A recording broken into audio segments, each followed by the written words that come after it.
Hello everyone and welcome to my channel. Watch my video and subscribe my channel.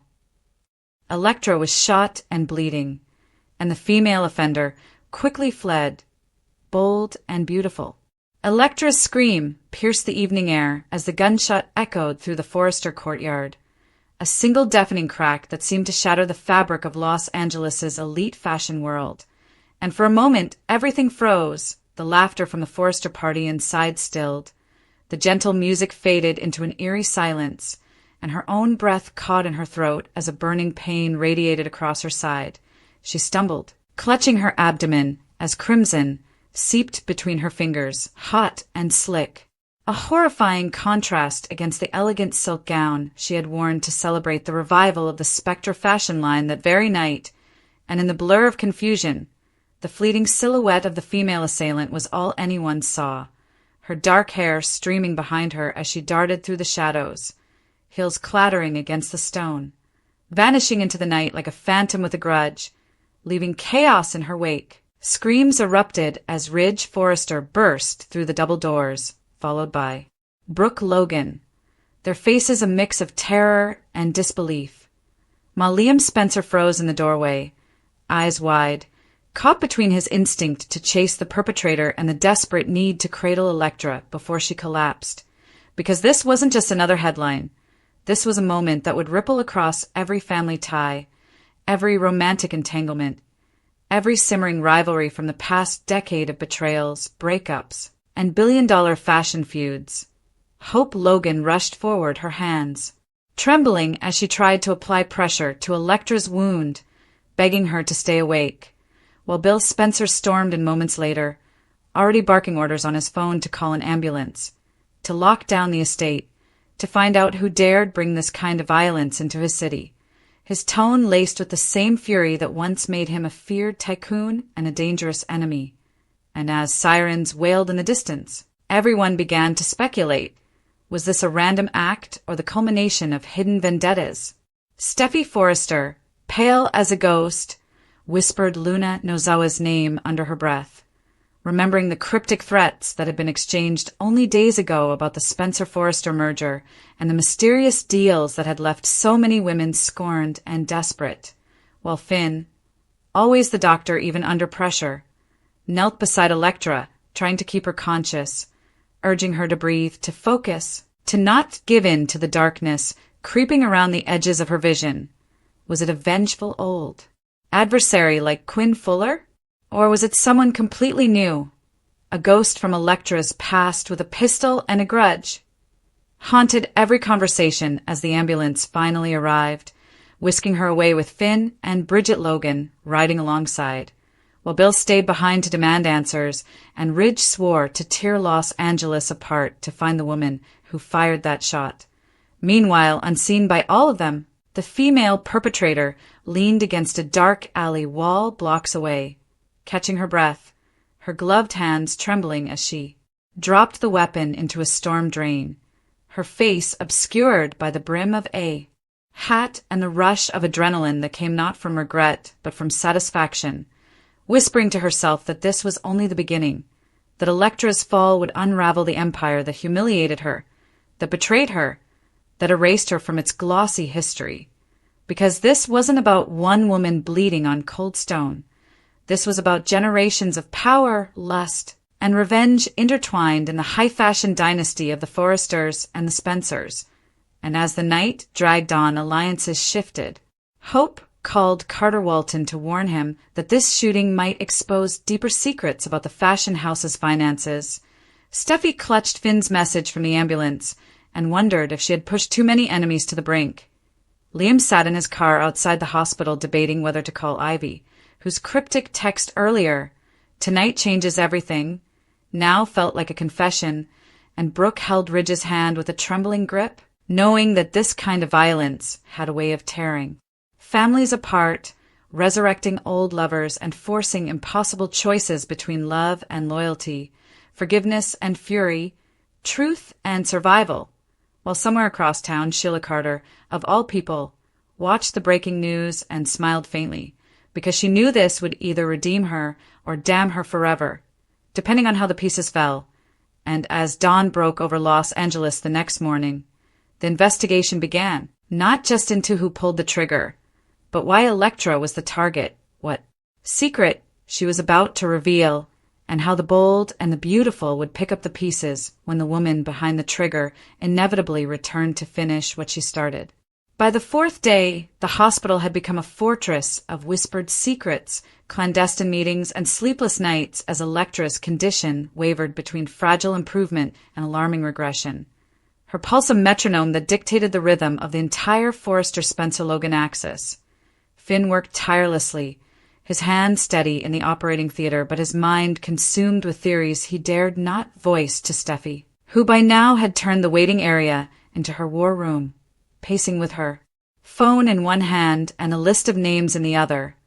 Women with motives, grudges, or debts left unpaid. Ivy Forrester, who vanished for 2 hours the night of the gala. Quinn Fuller, last spotted in Monte Carlo, but known to travel under aliases. Luna Nozoa's rumored twin, Rana, whose existence was denied by Lee but whispered about by Poppy.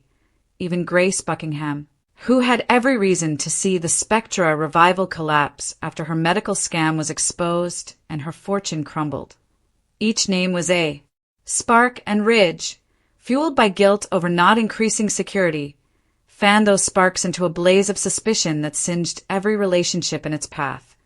Bill Spencer, meanwhile, took a different tack. His men uncovered encrypted transfers linked to a shadow account under the initials RN, which he suspected was either Rana Nozoa or a coded alias for someone operating in her circle. And though he shared none of this with Ridge, he quietly summoned Liam to his office with an offer. Help me.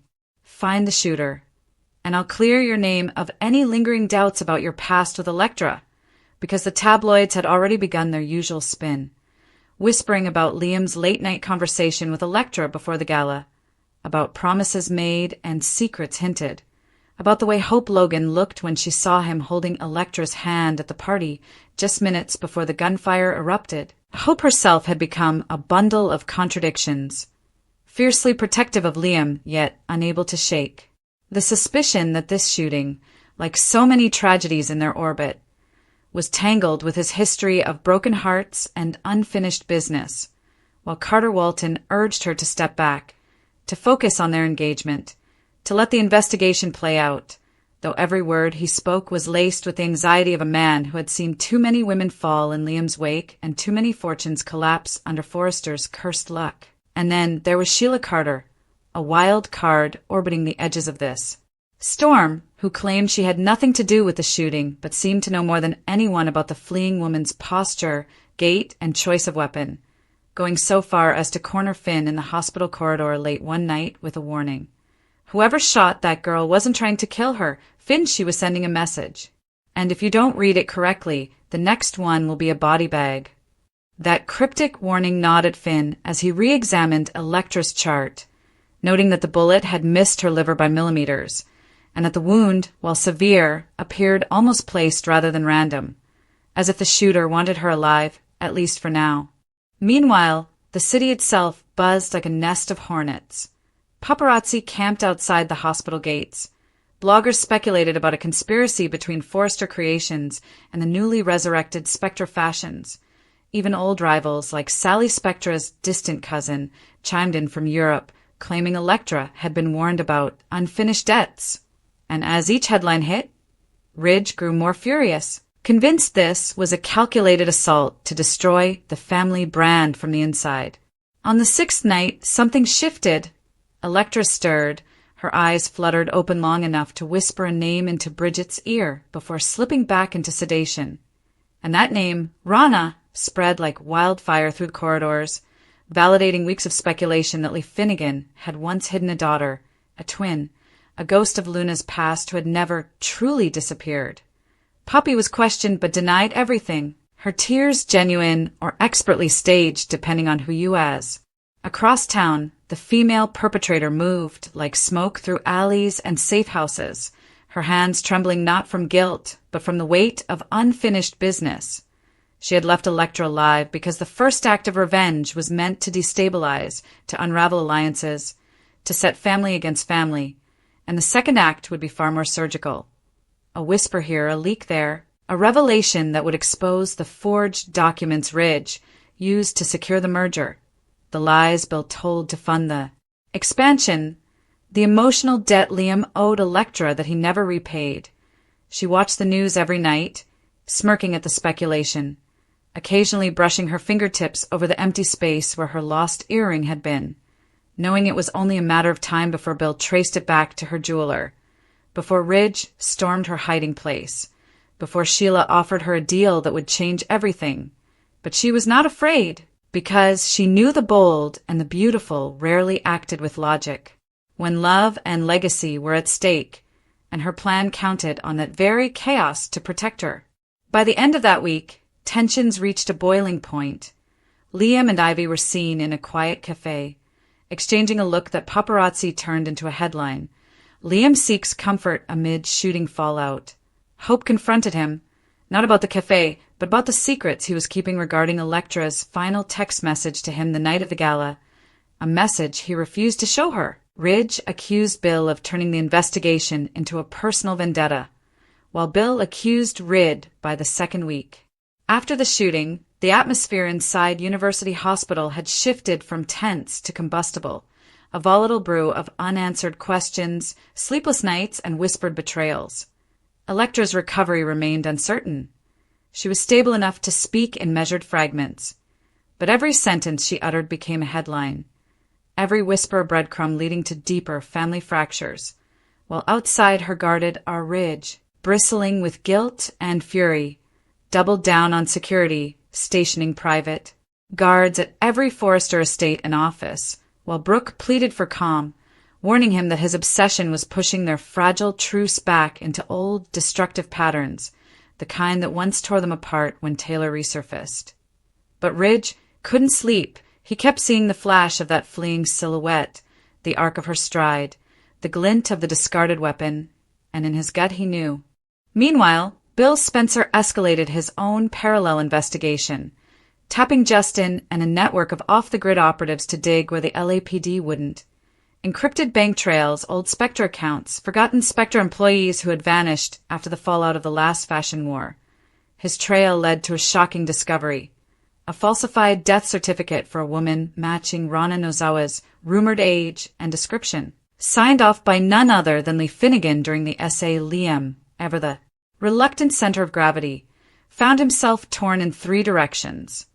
Hope, who pleaded with him to stay out of Bill's warpath, Ivy, who reemerged with cryptic warnings about unfinished Spectre debts that made her alibi even murkier, and his own guilt because the night of the gala Elektra had sent him a voice note, deleted from his phone in a panic after the shooting, that hinted she was about to expose a secret involving the Spencer Fund that financed the Hope's world frayed further as tabloids painted her as Liam's forever fallback. Carter Walton grew cold and distant, sensing her emotional drift, and Daphne Rose, ever the opportunist, slipped back into the picture with whispers of comfort for Carter, setting up yet another triangle ready to ignite under the fluorescent buzz of public scandal. And through it all, Sheila Carter lingered at the edges like a dark comet, uninvited, yet omnipresent, feeding thin fragments of I, the second will be justice. As the second week turned into a third, the shadow war became a siege. Reporters camped outside Spencer Publications with drones. Forrester stock began to dip as clients whispered about security failures, and Elektra, still pale but sharper with each day, began writing down everything she remembered. A faint perfume that reminded her of Poppy's signature blend, a whispered phrase in Japanese that matched one Luna once used in anger, and a strange, metallic bracelet, Shijiel, when Finn presented. That list to Bill, a new suspect emerged, one linked not only to Luna, but also to a forgotten lawsuit filed by Spectra 5 years prior against Forrester, a lawsuit quietly buried with a payout that never reached all of the intended recipients. Then came the night of the second strike. It was 2:14 a.m. When the power went out at University Hospital, the cameras went black for 23 seconds, just enough time for a figure to slip past the east stairwell and into the intensive care corridor, just long enough for Bridget to catch a reflection in the glass before the shadow vanished again, this time leaving a single white rose on Elektra's nightstand. its petals soaked in red dye, a chilling warning, more chilling than any bullet. You lived once. You will not do it twice. The family awoke to chaos. Alarms blaring, guards scrambling, Ridge shouting into his phone, Hope clutching Liam's arm as if her grip could anchor her spinning life, Bill cursing the name Rana aloud for the first time, and Finn staring at that rose with a hollow expression, realizing that the war had only just begun, that the shooter was no longer running but circling. By the fourth week, the Forrester and Spencer empires were no longer just shaken. They were splintering along old fractures and freshly drawn fault lines. The hospital transformed into a battleground where love, loyalty, and vengeance converged with a ferocity not seen since the days of the Spectre-Forrester Wars. Elektra, pale but more conscious now, lay propped against her pillows, her every word scrutinized by guards, doctors, and family alike, because Ridge stalked the hallways like a general under siege, his jaw set and his mind replaying each enemy he had ever humiliated, bought out, betrayed, or seduced.